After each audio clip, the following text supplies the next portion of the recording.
Hi everyone, I hope everybody is doing well and staying safe. What I wanted to do is just provide you guys with a little chaptery summary of the chapters in The Lightning Thief. I'm going to start at chapter 5, and the title is I Play Pinochle with a Horse. So in the beginning of chapter 5, we know that Percy is nursed back to health by a pretty girl with princess hair, and she's feeding him pudding that tastes like buttery popcorn, he mentions. And she begins to ask him a lot of questions when she's alone with him. But Percy doesn't understand what they mean. At this point, he's not even fully awake yet. And she does mention something about the summer solstice. And then when Percy fully wakes up, he finds himself resting on a nice chair on the porch of a farmhouse. The view of the countryside before him is absolutely stunning. He doesn't feel that it's fair that there should be such beautiful scenery on such a beautiful day when his mother has just died. Grover is there and is feeling very sorry that he couldn't protect Percy any better than he did.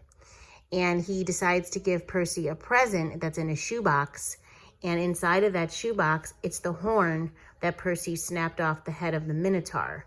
Now, the head of the Minotaur, or the Minotaur, I should say, is formerly known as Persephone's son. So that's something to keep in mind, that the Minotaur is Persephone's son when it refers to Greek mythology.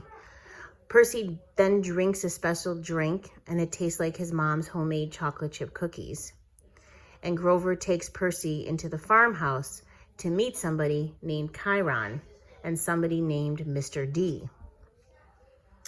Along the way, as they're going there, Percy notices that there are kids outside everywhere wearing t-shirts that say Camp Half-Blood.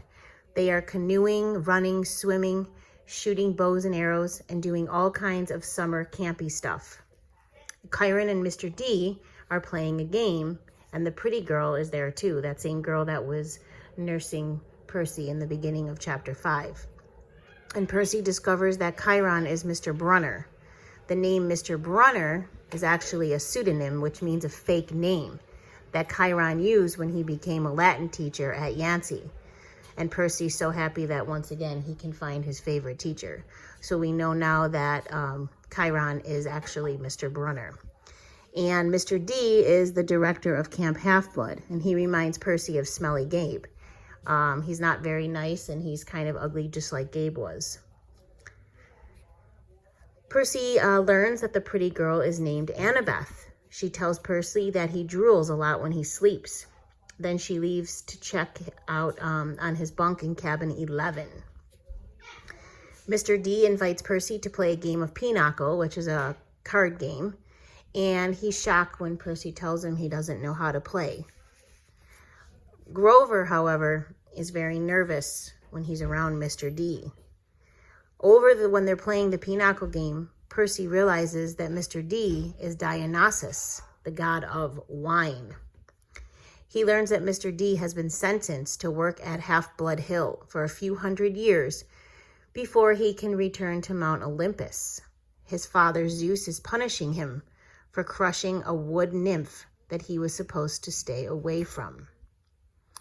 Percy tells the group he doesn't believe in gods and goddesses, and this makes Mr. D furious and leaves as soon as the game is over. And then Chiron and Percy are left alone. Chiron then tells Percy that the Greek gods are alive and well, and that they have been for 1,000 years. He tells Percy that gods have moved constantly over the years, settling in places where the fire of Western civilizations burns brightest. At this moment in time, it burns brightest in America.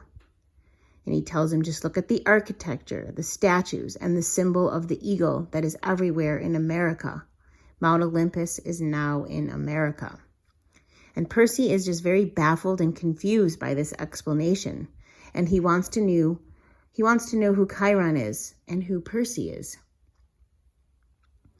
Chiron tells Percy that they don't know who Percy is. Chiron tells Percy that they don't know yet who Percy is. He tells Percy to go find cabin 11 and make some new friends. So as Percy decides to do that, Chiron stands up out of his wheelchair, and instead of legs, Percy realizes that Chiron has the body of a white stallion. So he is half horse. And that's the summary for chapter 5.